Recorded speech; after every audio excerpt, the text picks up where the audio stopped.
Welcome back to another episode of vidIQ Shorts. 60 seconds, one topic, let's go. Could this, along with this, be a thing of the past?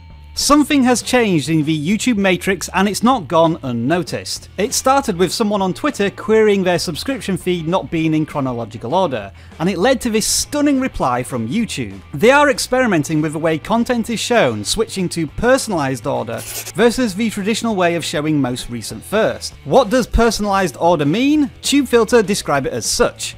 A personalised order governed by an algorithm makes some viewers more likely to click play, or as YouTube put it, able to more easily find the videos they want to watch. Now we know this is going to be a very controversial experiment by YouTube and the backlash has already started.